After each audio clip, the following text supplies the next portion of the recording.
What's up, everybody? You're listening to the Hustle and Flow Chart podcast with your boys, Matt Wolf and Joe Fear. Check it. Yo, welcome back to another hot episode. I'm with my homeboy right now. Yes, you are. I'm Joe Fear. I'm Matt Wolf, and this is the Hustle and Flow Chart podcast brought to you by evergreenprofits.com. Oh, wow. You just said it all, huh? Yeah. Cool. Well, today we're talking with, basically, this guy has been everywhere in the media. He's written so many books, really cool stuff. Today we're going to be talking with Noah St. John. He's actually the author of Get Rid of Your Head Trash About Money. And he's known as the Power Habits Mentor. So I actually worked with him, years and years back on a project right about this space here, this personal development. Mm-hmm. Really, it's make your life better, make your business better, grow, all that fun stuff. So we talk a lot about, the head trash concept. Obviously, we'll touch on that in the podcast. Yeah, if you don't know what head trash is, don't worry, he'll explain it. If you know what head trash is and you want to get it out of your head, we're going to get into that. We actually asked Noah to walk us through some exercises for getting rid of the head trash. And then also Noah's really well known for what he calls Afformations, not affirmations, Afformations. And it's a slight twist on the affirmation concept. And we'll get into what that means and how to do them in the episode. It's actually really, really powerful stuff. So yeah, pretty exciting. Let's get into it. Hey, Noah, thanks for being with us today. Oh, my pleasure. Looking forward to it, guys. Awesome. Well, yeah, so it was kind of funny. We were just chatting. I think we did a project. I don't know how many years that was now. It was probably a good 6-7 years ago or something like that. But so I'm sure you've come a long way since we last chatted, because I think that was the last time we did chat. So I guess give us a little, quick backstory on who you are, where you've been, and kind of where you're at now and what you're doing. Sure, absolutely. Well, I founded my company, successclinic.com, in my college dorm room in 1997 with $800 to my name and a book on how to do HTML. Now, most of the people listening could go, what's HTML? And my point is, exactly. You don't even need to know what HTML is nowadays, because everything is just point and click. And so, look, there was no Facebook, no YouTube, no Twitter. Social media meant sitting around the TV watching TV with your friends. That's what social media was at that time. And there's no blogging. You couldn't on a website. Basically, you could put maybe an image that was 20 pixels by 20 pixels if you were lucky, because you remember that was in the days of dial-up. Yeah. You're bringing back nightmares. Yeah, exactly. So It was a long time ago. And so I've been doing this for more than 20 years now. And you know what? I started my company with just a dream, just a desire to help people, to make a difference. Because just going back a little bit, I grew up poor in a rich neighborhood. I know that's a total cliche, but true. I grew up in a little town called Kennebunkport, Maine, which just happens to be one of the wealthiest communities in New England. But my family was dirt poor. I mean that literally. We lived at the bottom of a dirt road in a drafty, unfinished house that my parents ended up losing to foreclosure. So from a very young age, I was painfully aware of the dichotomy, the gap, the chasm between the haves and the have-nots. The haves was everyone else in the community. The have-nots was my family. And so I really hated it. I hated that poverty, that lack, that not enoughness that I grew up with. Now, my parents worked really, really hard. I mean, they struggled, they sacrificed just to keep food on the table, but they could just never get ahead. And so from a very young age, I was painfully aware of the difference between people who worked really hard and didn't get ahead, and the people who didn't seem to work so hard and yet had great abundance of wealth. I'm going, this doesn't make any sense. And so that really, really bothered me. And so I went, I did the only thing I knew what to do, which is I just went to the library and started reading books on success, personal growth, spiritual growth, how to get ahead in life. And I read all these books, and I was really, really trying to put them into practice. I was trying to do what they said. But then fast forward years later, at age 25, I decided to commit suicide because I'd been working really hard and not getting any results. I watched an interview with Tom Brady, the great quarterback, and he said, when you have struggle and sacrifice and you don't get the result, that causes depression. When you have struggle and sacrifice and you have success, then that causes satisfaction. And I thought that was a very smart remark. And the point is, I only had depression because I never had success. And so I said, why am I here? And so I decided to commit suicide. I tell that story in one of my books. But my point is that at the very last moment, my life was spared. And I made a decision, a commitment at that moment because my life was spared at the very last moment. I feel it was a miracle. And I decided to devote the rest of my life to serving God and serving humanity as best I could while I'm here on the earth. But I still didn't know why I was on the earth. I still didn't know why I was here. So it wasn't until 5 years later that I had the realizations, epiphanies that led to my starting Success Clinic in my college dorm room in 1997. So it was a very, very long journey, very painful. And, however, over the last 20 years, now we've helped people in over 140 countries. We have tens of thousands of students all around the world. We've got just hundreds and hundreds of success stories. If you go to our website, noahstjohn.com, and you click on the praise page, there's a page, we call it our wall of fame. And we've helped people add multiple 6, 7, and even 8 figures to their business over the last few years. And we've even helped people lose weight, find love, save their marriage, help kids get better grades and have better self-esteem. So it's really been an amazing journey. Yeah, that's a background that I did not know. So that's amazing. And I guess what was like a big turning point? Because obviously you had that shift. You had a massive shift when you were younger.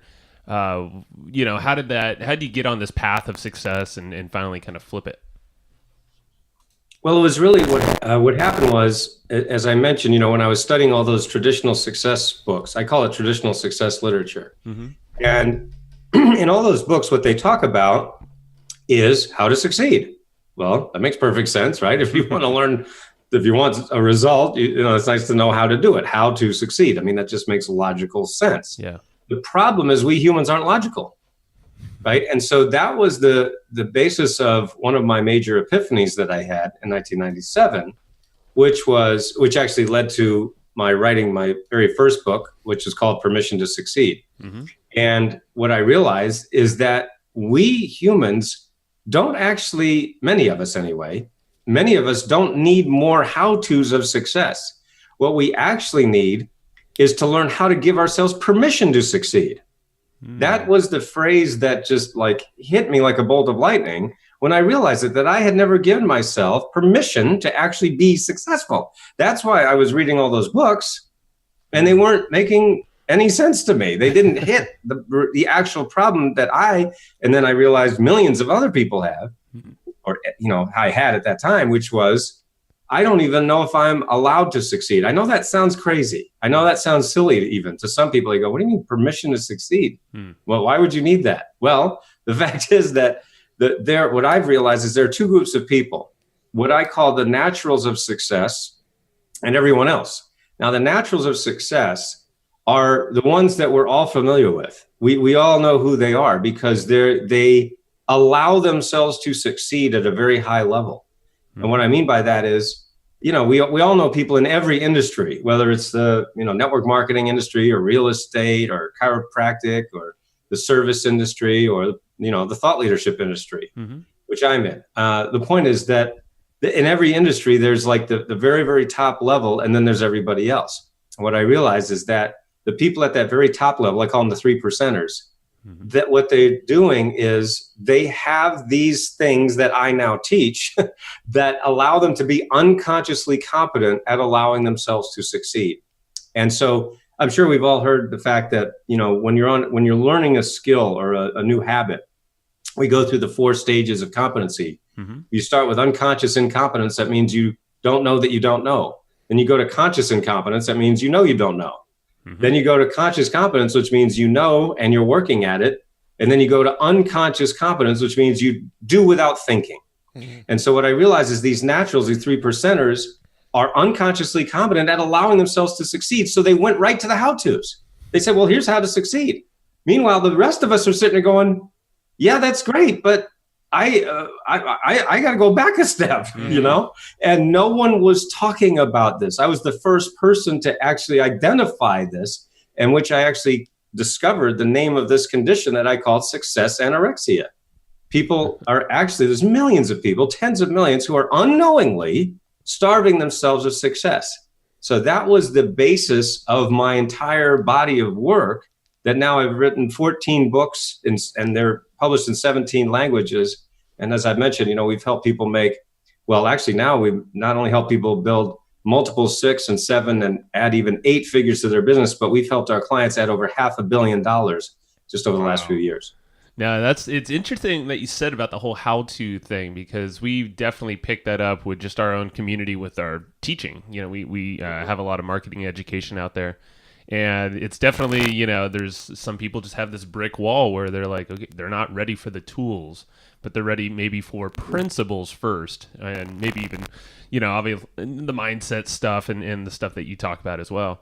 But yeah, you see a lot more of the how-tos than what you're talking about here, which is kind of unfortunate. But it's maybe it's sexier to people. The how-tos just kind of get right to it. Absolutely, yes. This is what I talk about, the difference between personality-driven success and system-driven success. Now, you can't turn on Facebook nowadays without some guy saying, "Hey, man, look at my sports car, and look at this, and look at my that, and look at how cool I am. Aren't I awesome?" Yeah. And it's like, yeah, you're awesome, man. Now, the question is, have you helped anybody else, or is it just all about you? And that's what's so funny, because as you said, it is sexy. And because we humans, we look at those aspirational type of images, and, the brain just goes into overdrive of, ooh, I want that. So those self-promoters, those great self-marketers are hitting the right buttons in the human being. The human being wants those nice things. Nothing wrong with that. The problem is that usually 99 times out of 100, that guy did it by virtue of his personality, and so you say, you look and you go, okay, have you helped anyone else? And the answer usually is, that's usually the answer you get. And so my point is that's why what I've noticed, guys, is that there's two kinds of people in this industry. There's the look at me guys and the look at us guys. Look at me guys is what I'm talking about. Hey, look at my this, look at my that. Again, there's nothing wrong with the thing. We all want those nice things, nothing wrong with it. But I'd rather brag about my students. I'd rather talk about their success, because that's how there's a system. If there's no system, then all you have is a guy talking about how cool he is. And the kind of weird thing is that works. It really works. That's why those guys are making a lot of money and getting all the attention, because they're good at getting attention. But my problem, I guess, with that is, are you doing anything for the rest of the people that you're supposedly saying that you're helping? Right. Usually, I'm not seeing it. Yeah. No, that makes sense. And yeah, there's one too many of them right now, and social media, YouTube, all that stuff, but we won't go there. We won't name names. What are some of the most common reasons of this whole permission to succeed, kind of these roadblocks? What are the most common ones that you see with your students? Well, it's funny that you asked that, because that's why I wrote my new book, which is called Get Rid of Your Head Trash About Money. And, we can mention that your listeners here can actually get that book for free. They just go to sendmeabooknoah.com. Very easy to remember. Sendmeabooknoah.com. And I will do that. I'll send you a book. Nice. And it's free. We just ask you to cover the shipping. But anyway, sendmeabooknoah.com. And the reason I wrote this book is because I saw people making the same mistakes over and over and over and over again. And I said, this is simple. You don't have to keep beating your head against the wall. And so the subtitle of the book is How to Avoid the 3 Big Money Mistakes Even Smart People Make. And I know that everybody listening to this program is very smart. However, you may be making one or more of these mistakes without even knowing it. Now, the first mistake that I see people making is not getting rid of your head trash about money. So, of course, that brings up the question, well, what do you mean? What is head trash? What does that mean? Okay. So do you mind if I talk about that for a moment? Let's go for it. It's one of my questions. Oh, good. Okay, good. All right. So this is, like I said, this is basically what I've written 14 books about, this whole concept of head trash. What does it mean? Okay. So head trash basically is that guy in your head that says, I can't do it because ... And then you just fill in the blank. Well, I can't do it because I'm too old. I can't do it because I'm too young. I can't do it because I've made too many mistakes. I can't do it because I don't have the money. I can't do it because I don't have the time. I can't do it because I don't have the connections, or because I'm a woman, or because I didn't go to college, or I didn't go to the right college, or I don't live in the right city, blah, blah, blah, blah, blah, blah, blah, right? You get the point. Yeah. So here's the whole funny, not funny thing about this whole concept of head trash is that you always make yourself right. See, we humans have an amazing ability and proclivity, in fact, a deep need to be right. In fact, I would argue that most people would rather be right than happy. In fact, they'd rather be right than rich. Because think about it. You're literally saying to yourself, now these thoughts may be conscious, they may be subconscious, or maybe a little of both. All right. But so the point is, let's say you say, one of your head trashes is, well, I can't do it because I don't have the time. Right. And so guess what's going to happen? You're going to make yourself right. And so you're going to, be running around all the time. You're always busy, but you're not getting anything done. I call it being on a treadmill, right? You're on a treadmill working really, really hard and getting nowhere. Yeah. Right. Yeah. So you're treadmilling. And so, but you're right. But you're not happy and you're not reaching your goals. Okay. So that is just one example of how head trash can totally hold you back. And by the way, the reason that the book is called Get Rid of Your Head Trash About Money is because 77% of the people who come to me say that money is their number one frustration. That's a big frustration for a lot of people, along with health, relationships, and stress. Those are the four big stressors that I see: money, relationships, health, and stress. Of course, stress is caused by the other three, generally, money, health, and relationships. But my point is that's why I decided to write the book specifically about money, because that's where that's where the majority of people say that they have the biggest frustration, the biggest hangups. And see, money is a very emotional issue. And it's also one that people are embarrassed to talk about. So that makes it a double whammy. It's like, I've got this head trash, but I don't even know who to talk to about it. I don't know how to talk about it. That was one of the reasons for writing the book. And I just kind of I know there's a stat out there for this, but maybe the number. And speaking specifically about money, if that's kind of like the first thing some people focus on, especially if, reading your book, maybe they haven't read your other 13. But do you know if there's a dollar amount per year, some kind of salary or just income range that people just finally stop worrying about money, and then they can just kind of maybe focus on the bigger things, or, the other stuff like relationships, health, and whatnot? Well, as far as the number you're talking about, there was a study done by Princeton University that showed that after $75,000 a year in income, a person's happiness doesn't go up very much.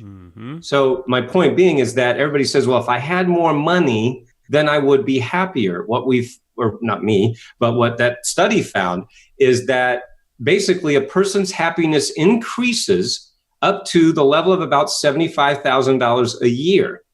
And then after that, it's pretty much doesn't move very much, which I thought was fascinating, because I'm like, are you kidding me? That's like a month. Yeah. How is it 75,000 a year? I mean, that should be like a month. And I was a little shocked by that number. But that, again, this was a Princeton University study. My point being is that, going back to what I said a moment ago, most of us, especially in the United States, of course, which we've been pounded by the greatest marketers on earth for the last 50 years. And that is, you get more stuff and you will be happier. However, there's a sort of an underground movement now going on of purging your stuff, like getting rid of, simplifying, get the cleaning up, the clearing out, which I've been teaching for 20 years, which is, the fact that it isn't more stuff that makes you happy. And what, of course, the study also mentioned is that after you've got the stuff to like live and survive and, not be worried about paying the bills and so forth, what makes a person happier is experiences. And I was asked recently, what do you like to collect? Do you collect things? And I go, yeah, I like to collect experiences. and that, because when you think about, holidays or times with your family, what do you think about? That's what you think. You think about experiences. Yeah. You know, you think about the trip to the Grand Canyon, you think about the trip to Hawaii, or even just being at home and having a barbecue or whatever it might be. And so that's, you know, as I get older, I go, that's what I'm collecting. I'm collecting experiences. I want to collect experiences with my wife, my family, my kids, my loved ones, family and friends. And then that's what I think creates a rich life. Definitely. And we just, it was funny because just last weekend we did it was a workshop with a buddy of ours, AJ Roberts. He was on the podcast earlier, and he's very much mental game. And we walked through so many exercises, and it was the whole thing of like, yeah, you might think you want stuff, but then if you kind of plan out your perfect day, you know, kind of meditate for a few minutes, figure out, okay, how do you want your perfect, ideal, everyday life to look like? Not the day on the beach and stuff like that, but just waking up like, okay, where do things fit in on that list? And I don't think anyone in the room said, oh, I want to go rev up my big Lambo every morning and, you know, run around the block and look cool. So, it kind of confirmed exactly what you're saying right there. Good stuff. And so it's kind of like this battle between logic and emotional, I feel like, in the human brain. You know, where it's, you know, like you were saying, people want to be kind of logical with the how-tos, and it's like, okay, I'm going to make my goals and, you know, get there. But then you're fighting with that emotional state, you know, with the excuses, family, stories, maybe it's your network, relationship with time and money, that kind of feel. So. Yeah, absolutely. Yes. I mean, but look, the emotion's going to win every time. Oh, yeah. Yeah. Okay, so you can say there's a battle. It's kind of like the Harlem Globetrotters against the Washington, whoever the team they played. I mean, emotion's going to win every single time, you know? Yep. The logic will never win with that battle. And because very simple, the emotional, what some people call the lizard brain, you know, the ancient brain is just 100, if not 1,000 times older than the part of the brain, the human brain, that is logical. That's only developed very, very recently, evolutionarily speaking. And so that's why the emotion that's why those images work. That's why the picture of the Lambo and the private jet and stuff like that, it works because those marketers know that that's going to hit your brain in that specific area and go, ooh, I want that. And the logic is out the window. So all the stuff I'm saying right now goes totally against all those emotions. And that's why, you know, those self-marketers are getting, you know, they're taking a lot of air out of the room. I'm just here talking about it so that hopefully next time when people see those, they ask questions like I'm saying, like, have you helped anyone else? Or is it all about you? Do you have any case studies? Yeah. Go to noahstjohn.com, click on the praise page, the results page, and you go, we got 20 years of results. So yeah, there's a system versus a guy's personality. Right. And I'm kind of curious to just learn about what the biggest turnaround story is from all the years of, you know, you working with people. What is like your favorite go-to story you like to tell? Yeah, there's so many. But one of them that's my favorite is a woman named Susan. And she actually heard me on a program very similar to this. She heard my story. And you know, at that time when she heard me, she was really almost at the end of her rope. She was $60,000 in credit card debt. She was about to lose her home. She was about to declare bankruptcy. She was about to lose her marriage. Her husband said, I can't take this anymore. Now, she was $60,000 in debt, but this is the fascinating part about the story. She didn't get in debt by buying, you know, designer shoes and bags and clothes and stuff like that. She got into that debt because she was spending money on self-help programs, personal growth programs. She had spent all this money on the biggest names in the industry and nothing was working. So very similar to my story that I shared earlier, except I just went to the library, but she was spending tens of thousands of dollars on all these gurus. And she was literally about to lose everything. And she heard me on this, on a program, and, you know, literally was at the end of her rope. She was ducking calls from creditors. She told me later. And she said, oh my gosh, this just makes sense, what I was saying. And she decided to get in touch with me. She signed up for my online programs. We have many different online programs, and, you know, she got coaching with me. And she said, you know, at first it was kind of like, well, this is really different. This is very not what those other guys are saying. And she said, that's good. But it was different. And so anyway, I was working with her, and she was doing the work. She was doing the steps, following instructions. And long story short, in less than a year, she was offered her dream job, exactly what she had been looking for. She is now a television producer for a national TV show. She's been nominated for an Emmy twice. Wow. And she's also just published her first book, which she asked me to write the foreword for because of how I changed her life. Mm-hmm. And so one of the things I love about that story is that it really embodies essentially the whole point of my work, which is meaning the folks listening here, if you've been spending a lot of time, money, and effort on traditional success literature or success programs, I'm not saying they don't work. I'm not saying that at all. I'm saying that for millions of us, they're not the right tool to do the job. Okay, so the example I always say is, imagine if I asked you to drive a nail into a wall. Do you think you could do it? Well, of course you could. If you had what? If you had the right tool, right? And what happens is that there's a lot of people who are trying to drive a nail into a wall, but all they've been given are chainsaws. So if you're trying to drive a nail into a wall with a chainsaw, you're going to be what? Frustrated. You're going to be beating yourself up. You're going to be saying, oh my God, I'm so stupid. Why can't I do this? This guy did it. And then you have these coaches that say, hey, set your goals, get motivated, think positive. Come on, visualize it. And they give you a chainsaw. And it's like, guys, it has nothing to do with thinking positive. I'm not saying it's bad or wrong. I'm saying you got the wrong tool. So what I do is I give people a hammer to drive that nail into a wall. And so that's why when they get results, as I mentioned earlier, when you work hard and sacrifice and you don't get results, it causes depression. When you work hard and sacrifice and you get results, that causes satisfaction. And so that's why we have a lot of satisfied customers over the last 2 decades. Now, do you have any sort of like specific exercises or things that you walk people through that maybe we could sort of discuss on the call that some of our listeners could walk away with? Are there any sort of like hammers that we could give them right now?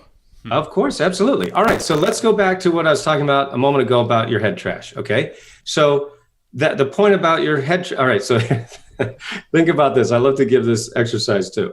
So think about your house, right? Your home, where you live. So whether you live in a house or a condo, apartment, whatever. So just picture that, your home. Okay, now imagine that one day you said, you know what? I don't think I'm going to take out the trash this week, right? And you say, yeah, I don't feel like taking out the trash. Okay, so you let the trash pile up for a week. And you're like, okay. And then next week goes by, you go, you know what? I don't think I'll take the trash this week either. And then you let another week go by. And then you let a month go by, and 2 months, and 3 months, and 6 months. How's your home smelling right now? How's your home looking? Not so good, huh? I mean, it's pretty gross in there, isn't it? Okay. So here's the thing, folks. If there are millions of people out there who haven't taken out the trash in their head for 5, 10, 20 years. Okay. So just imagine the trash that has built up in your head. We all know people who are walking around with resentments, with frustrations, with anger, with depression that they've been holding on to, things that happened years and decades ago that they're still holding on to. They're still beating themselves up. They're still feeling all that resentment or regret or anger or whatever it might be. What I want you to understand is that trash is exactly like having it in your home, except it's in your head. So you can't see it directly, but you see the effects of it everywhere. So one of the things, the exercises that I suggest, and this is one of the places I start with my coaching clients, is I say, listen, what I want you to do is write down the top 5 head trashes that you have about money. So meaning, what are some negative beliefs that you may have about money? And you know what? I've identified over 85 different head trashes that people can have about money. There may be even more, but I mean, that's just from my clients over the last 20 years. All right. That, they write down these things and they go, wow, I didn't even know I was thinking that, because why? Well, because the fact is, it's exactly like sweeping it under the carpet. That's where that phrase comes from. You sweep it under the carpet. When you sweep something under the carpet, does that mean it's gone? No, there's a big lump on the carpet. You trip over it. It's not gone. You just don't want to look at it. But my, suggestion here, my encouragement to you is, well, that could be the very thing that's holding you back right now. That could be the very thing that is keeping you from reaching your pot of gold, your desired results. And so write down 3 to 5 or even 10 head trashes about money. I'll just give you some quick examples. Rich people are selfish. That's a belief that many people have. Now, that's a very popular belief. Turn on the news, look at movies.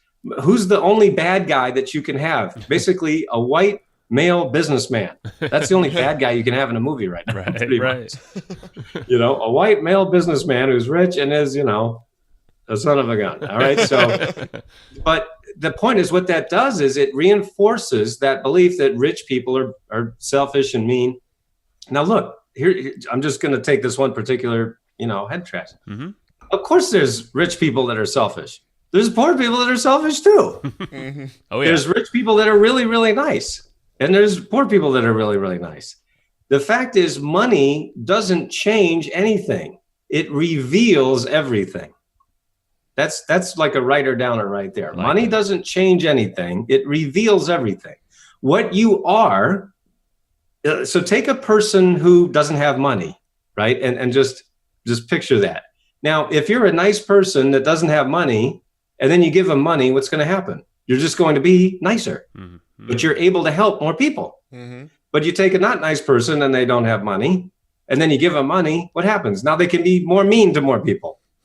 See what I mean? So it's a magnifying glass. It doesn't change anything. It reveals who you already are. And so my point is, that's just one example, because if you're going around thinking, well, rich people are selfish, rich people are bad, rich people are mean, then how are you going to be one? Are you going to sign up for that thing that says, hey, I think I'll be a mean, selfish person? Yeah, that sounds great. Where do I sign? No, you're going to keep yourself. I was just talking with somebody the other day, and they said one of their head trashes is, I'm a bad money manager. Well, what do you think is going to happen when you get money? It's self-fulfillment. You're going to make sure it goes away. Yeah, exactly. Make yourself right. Like I was saying earlier, you would rather all of us humans, we'd rather be right than rich. Mm-hmm. And so to make myself right, money comes in. I'm a bad money manager. Oh, make sure it goes away. Do you see what I'm saying? Yep. So this can be affecting you in so many ways, but you're not even aware of it. This is why this exercise, it sounds so simple. And yes, it's simple, but it can be incredibly powerful if you do it. Yeah. Now, do you have some examples of some other commonly seen forms of head trash? Well, I've already mentioned many of them. And so, like, for example, another one like that I grew up with was, I can't afford it. I can't afford it. Now, why did I have that? Well, I told you earlier, I grew up poor in a rich neighborhood. So I only heard 10 trillion times growing up, we can't afford it. I wonder where I got it from. Yeah. So maybe it came from your family of origin. Maybe you made it up as you went through life. Who knows? It doesn't matter. See, this isn't about pointing fingers. Oh, they did it to me. Who cares? It doesn't matter. What we're doing, in fact, is the exact opposite of blaming. We're taking responsibility. When you go through my programs, that is the entire point. We're about taking responsibility, not blaming, not pointing fingers, not saying, oh, poor me, I'm a victim. No, it's the exact opposite. Yeah. You're saying, hey, listen, I'm tired of having these results. Ben Franklin said, there are only two guarantees in life, death and taxes. Well, with all due respect to old Ben, I would argue there's a third guarantee. And that is, if you keep doing the same thing, I guarantee you'll keep getting the same results, right? I mean, there's not many guarantees in life, but I'm pretty sure that's one of them, right? So the point is, if that's what if you're not happy with what you're getting, well, we got to look at why you're getting it, don't we? I mean, that just makes sense. So so for me, like I said, one was, I can't afford it. I only heard it 10 trillion times. Okay. So I'm going, well, okay, now how is that affecting me? Well, it affects everything, because I want this thing and I go, oh, I can't afford. I'll give you just like a funny example. I had been, saying I can't afford it for my entire life because I heard it a billion times growing up. And so, I was making money. I was doing my business and I had money. And all my life, I wanted to swim with dolphins. That was one of my experiences. I talked about experiences. Mm-hmm. That's one of the experiences that I always wanted to do. I want to swim with dolphins. With a name like Noah, you want to play with animals. Right? So I go, but in my head, I would always have that dream. Oh man, I really want to swim with dolphins. But then the next thought was, I can't afford it. That's only for rich people. I literally woke up one morning. I go, wait a minute, I'm rich. I mean, I'm wealthy. I'm compared to what I was, certainly. I am now basically the definition of wealthy, certainly doing better than that Princeton survey, that I talked about. So I'm going, dude, what is that? And I go, oh, it's head trash. No kidding. And I'm going, well, screw that. I want to go swim with dolphins. And I'm like, but it was so funny. I didn't even look it up because in my head, it just immediately, I can't afford it. Expensive. And then I said, hey, what? And I looked it up. I'm going, are you kidding me? That's not that expensive, because of course now I've got money. Yep. You see what I'm saying? Yep. And so I looked, and now my wife and I, we've swum with dolphins 4 different times in different countries. We love it. It's so fun. And I mean, that's just one example of how that head trash can affect you without you even knowing it. Love it. So saying that, it sounds like, so once you identify what those head trash things are, if we're carrying on with that exercise, that's the awareness factor. And I would assume that's probably one of the biggest things is you're pulling it out of your head. You're shining a massive light on it. And you're like, holy shit, that's Right. what's been holding me back, That's funny you just said that, because one of my clients years ago, he used that exact terminology. He said, Noah, when I was going through your program, it's like you were turning a light on in a room that's been dark my whole life. And I realized that's exactly what it is. That is exactly what it is. Because see, the unconscious mind or the subconscious mind, it's like that iceberg. We've all seen that picture now. The conscious mind is like the top of the iceberg. It's above the surface, only about 5%. The vast 95% is below the surface. Yeah. But that's the whole point. You can't see it. But you think that is not affecting you just because you can't see it? Of course, it's affecting everything you do. So yeah, that's exactly what it is turning a light on, and you go, wow, I didn't even know that was in there. It's pretty powerful. Yeah. So, I mean, I guess the next step, and I'm just kind of getting this from what you were saying kind of inadvertently here, is would the second step after awareness, would that be, how is this affecting me? Yeah, exactly. That's exactly what I suggest. I literally say, list all the ways that belief is holding you back from having the money or, the income that you really want. In what ways is it affecting you? Now, I get that swimming with dolphins is not like a life or death situation and stuff like that. But, in other cases, of my clients, like, I was just talking about, I'm a bad money manager, that belief. I mean, imagine how that could be affecting you. It could be affecting you tremendously. Sure. Maybe you get a big amount of money in and you make sure it goes out again. Right. So wouldn't it be great to have a different belief that says, well, wait a minute, I'm a good money manager, to start to change your beliefs. So yeah, this is one of the first places to start. By the way, I do also talk about in the book, the importance of mentorship. That's another really important thing that I just really want to mention, because as I talked about earlier, it's so easy to see this personality driven success out there. You can't turn on Facebook without seeing it. The problem is, as I mentioned, that they usually are just all about themselves. That's the only success story they have, is themselves. Well, that doesn't help any of the rest of us. And believe me, I've given those guys a lot of money and lost a lot of money because I bought it too, for a long time. I was, I bought it just like everybody else. And so my point is that when you have a system-driven success, a real mentor is really what we teach at Success Clinic is 3 things. A true mentor is, number 1, someone who's where you want to be. Now, that's the easy part. That's personality-driven success is. Oh, they got the car, the house, the whatever. Okay, that's the easy part. The second stage is they have a system that can help you get there, meaning someone who's not them, right? That's the part that everybody forgets. But then the third step, the third stage, or the third part of a real true mentor is someone who actually helps you get there. Someone who actually does it, see? So you can know how to do something and still not do it. So that's the point. That's again, one of the reasons we have so many success stories is because I would rather brag about my students than myself. I'm just a weird guy. I like talking about my students. It's a good thing. I'm not as comfortable talking about myself. I'd rather talk about Susan and Sheila and Tim and, George and all of them, Mike, and you just go to the page and you'll see all the stories. My point being is that having a true mentor, you've got to be very, very careful who you pick as your mentor, I think, because it's so easy to just fall into the trap of, oh, well, they're where I want to be. That's great. Can they help you get there? Do they have a system? And number 2, will they actually help you? Those are the two, to me, are the 2 most important. Those are huge. Yeah, for sure. And I was just thinking about this as we were talking about head trash and we're talking about, starting out the 75,000 mark. I would imagine now you're dealing with a lot of successful people. I mean, I know you're doing your job right. You know, you have a lot of success. So what are you seeing after people get past that initial hurdle? Now, you know, they're quote unquote wealthy, but I mean, everybody's still dealing with head trash. How, you know, is it the same stuff just in a different form, or is it completely different? Like, what are you seeing? That's a great question. And what I call it is a spiral staircase of success. Okay. So imagine walking up a spiral staircase. You know, as you said, you're kind of dealing with the same, but it's not quite the same. Mm-hmm. You know, so for example, like I said, you know, I can't afford it. That was my belief for, you know, most of my life. Well, I don't really say that anymore. Now it's, okay, how am I going to get the best return on my investment? You see how that's a more empowering question? Oh, yeah. Mm-hmm. How am I going to get the best return on my investment? Is this particular investment the best way or the fastest way or the easiest way to get my ROI? You see, so that's a more empowering question. That's what I want people to start asking, is questions like that, because, you know, hey, everything has a cost, right? Or, you know, some price attached to it if there's an investment. So the question isn't, well, how much is it?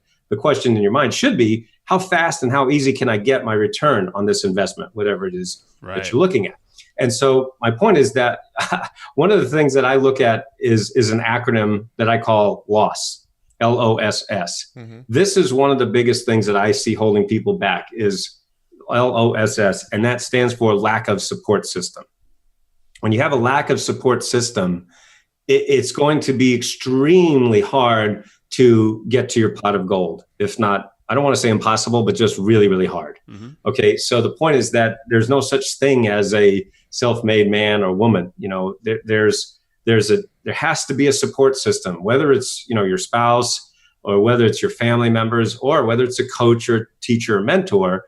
There has to be some kind of support in order for you to reach your goals, especially if they're big goals, especially if you want to, you know, grow your business, scale your business, have a big impact and a big income, you know, which I know the people listening to this program do. Mm-hmm. And so the point is that you've got to have that support system. And as I mentioned a moment ago, you've got to pick your mentors very carefully, because that's the person that basically you're going to be modeling.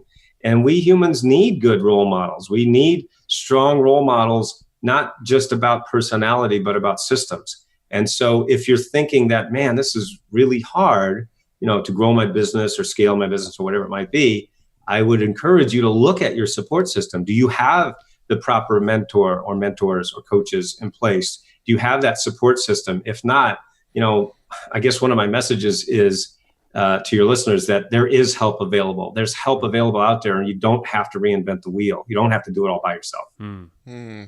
Very cool. Now, I do have one sort of last question on this topic, and then we could kind of sort of start to wrap it up.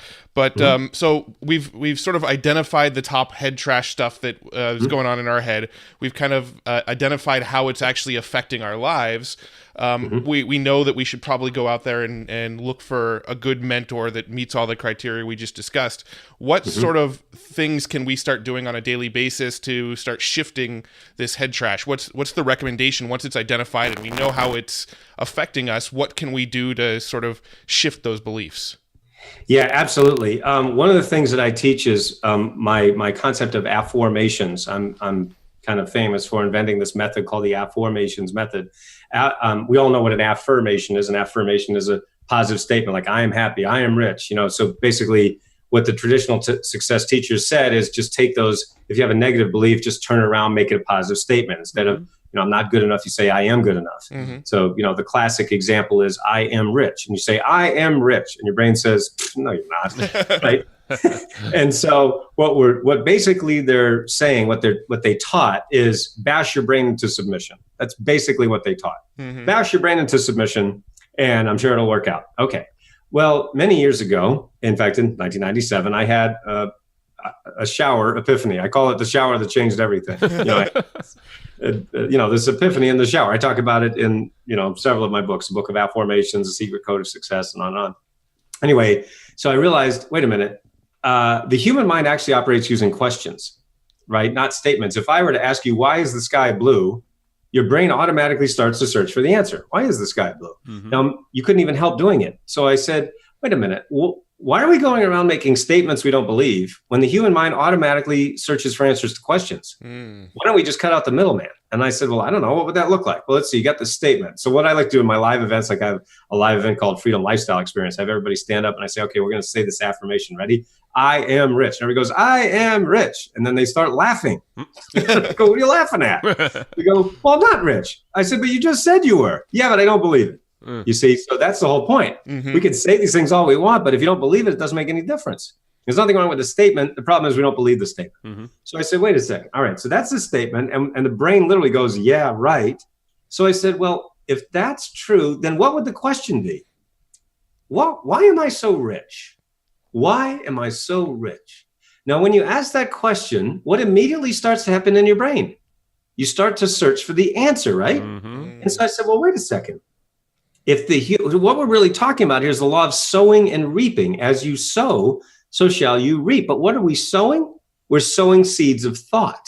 But what are most people doing? Sowing lousy thought seeds. Why am I so stupid? Why am I so fat? Why can't I lose weight? Why can't I make more money? Why isn't my business growing? Why is there more month left at the end of the money? And when you ask lousy questions, what do you get?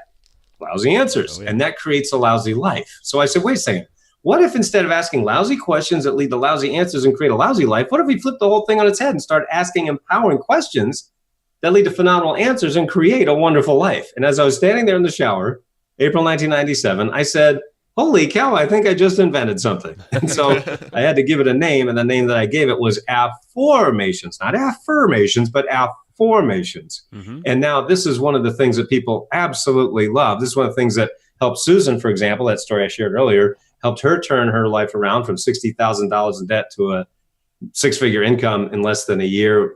Helped Sheila go from $5,000 to $75,000 a month, helped Tim go from zero to a seven-figure income, and on and on and on and on. So this Afformations is an incredibly simple but stunningly powerful method to instantly and immediately change your subconscious thought patterns from negative to positive. And I can imagine just using that in like a meditation space, just like, okay, what is one question, whatever it might be, money related, work related, whatever.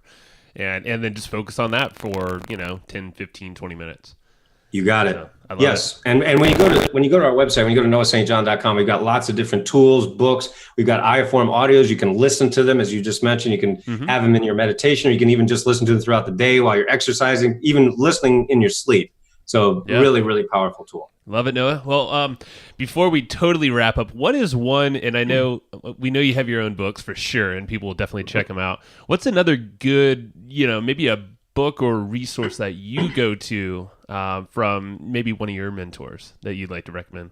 Well, the reason that I got in this industry was Dr. Stephen Covey, The 7 Habits of Highly Effective People. That book really affected me very deeply back in the 90s. It's still a great book. It's a classic. Yeah. And, I've very much wanted to follow in Dr. Covey's footsteps, and getting Dr. Covey's endorsement before he sadly passed away was one of the highlights of my career. So that was definitely one of the books that really shaped my life. That's awesome. And that's a great one. Awesome. Well, everybody listening, if you go to sendmeabooknoah.com, he'll give you a free copy of his book. And then your main website is noahstjohn.com. So everybody check that out. We're gonna try to list all of the books and resources mentioned on today's episode inside the show notes, so you'll get access to all of those there. And thanks so much, Noah. We really appreciate you spending the time with us today. My pleasure. Awesome, Noah. We'll talk soon. All right. Thank you. And I hope you just enjoyed this episode you just listened to.